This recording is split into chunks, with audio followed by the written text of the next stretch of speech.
Everybody ready yet? Yep, pretend. Okay, pretend you're ready. All right, second bye week. It's good for our guys. You know, a bunch of our guys are in midterm still and a lot of academic assignments, so getting extra time for that's good. And refresh their bodies, refresh their minds after a tough run. Our guys are committed to coming out and fighting through this and controlling things we can control, and that's how hard we work, and hopefully our execution will show better than it's shown. When you talk about fighting through this, can you elaborate in terms of specifics? Is there a greater sense of urgency?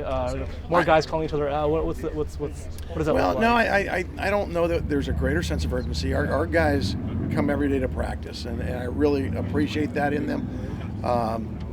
Our guys competed on Saturday. We didn't execute very well. We didn't tackle very well. That's on me. I've got to get these guys to tackle better. A lot of yards after catch. Now, give Utah credit. They've got as good a back as we've faced in the 3 years we've been here. But we got out physical to the point of attack. And as a football player, as a competitor, that's something that's hard to swallow. But it tells us where the bar is if you want to play at a championship level. And, I think Utah is going to be right there in the discussion of the championship of this league. That's where we've got to get to. And we've got to get to it in a hurry. So it's kind of a, look in the mirror day for us. And sometimes you don't like what you see. And what you got to do is take that as inspiration to go out and work even harder. And our guys understand that, and that's what I appreciate. They came out ready, not to, feel sorry for themselves, because no one's going to feel sorry for you. It's about, hey, let's get better today. Yeah, Utah converted quite a few third downs during that second quarter run. Was there anything that stood out to you on film that you need to focus on more? Well, when we were in zone, they beat us in zone. We were in man, they beat us in man. It's tough. Game's a game of inches. We're in a man coverage once, and Cam comes free, and the quarterback hits a guy who's open in man coverage. It was part of it was we had too many third and shorts. Part of it was the field position was where they were in two-down territory, which is tough because you're not sure whether they're going to run or throw. We got to do a better job in first and second down and get them into third and long situation. We had that, we had a third and short. We had to stop initially. The next time we had a third and long on the next series, backed up. They'd been running the ball in that situation. They threw it, and I thought we had decent coverage. Coins on the tight end, and Ashton hits it. It's a bang play, and they made it. So you got to give them credit. Tevin Paul's coming underneath. He gets his hand in the quarterback's face. He doesn't tip it. It's a game of inches. We're going to keep fighting. Show our guys where we could be better.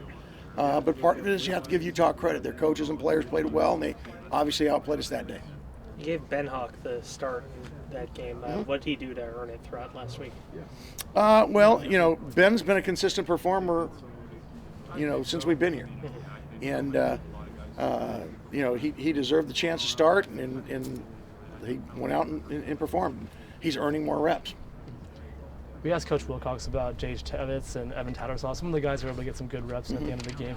How do you think they performed in terms of being able to get out there and get some reps? Well, those guys have been doing some things in practice, but until you go out and do it against another team, you don't know. So it was encouraging to see both those guys make some plays, particularly J.H. I thought he played physical. He missed one tackle. He's just got to get his weight down. But to see him, be able to two-gap someone and get in and make a play was good to see his throws. At the end, Evan, fitting through and getting a couple tackles for loss is good, because those guys are going to have to be the guys when Weaver leaves, when our D line starts moving on, and to help us, with depth, it'll be fun to see JH get some more reps. Does that help you with kind of the defensive line rotation, which has been shorter this year? Hopefully, JH came in here as an outside backer, and he's gotten bigger, so we moved him inside. He knows what to do, but until you see him do it against live action, it's hard to trust. And but when he plays the way he did, he's starting to earn trust. So that was good to see. Any big differences between the previous bye week and this one in terms of Devo periods or preparation as a whole? No, it's going to be similar that way, where we're trying to get our guys who've been repping a bunch mental reps, and then the young developmental guys get them physical reps, and we'll do the same thing tomorrow. Anything good come out of that game on Saturday night? Any positive? I don't know if you can take it as a positive, but I think it tells our guys where we need to get to if we want to win this league. That was as physical of a team as we've played since we've been here, and we're not quite there yet. We've got to get stronger, particularly at the point of attack when we tackle. We've got to be able to cover better. You know, our secondary's done an excellent job all year. That was not our best performance. It was not my best coaching performance, so I'm not pointing fingers. But we've got to be able to play against that level caliber team on the road in a tough environment if we want to win this league, and obviously we all do. So what it does is it sets that standard higher for us, and we know what we have to work to. So I guess that's the positive out of it. How did the front three do as a group? You know, as a group, I thought they played pretty physically. We got to get our production up better. It was, you know, we were just talking about J.H. Tevis. He was a little surprising. You know, he got an opportunity in there and did some things. That was good to see. But as a whole, we didn't do enough. So, you know, the bottom line is the bottom line. We didn't play well enough to win. How about Brett Johnson? How did Brett's continuing to do a really nice job at nose. You know, we'd love a guy who's probably got a little bit more bulk. You know, against a team like Utah. You know, and hopefully we'll get there to give him some more depth in there. But Brett does a nice job of being physical and holding his own in there. All right, guys. Thanks, Coach. Appreciate No it. worries.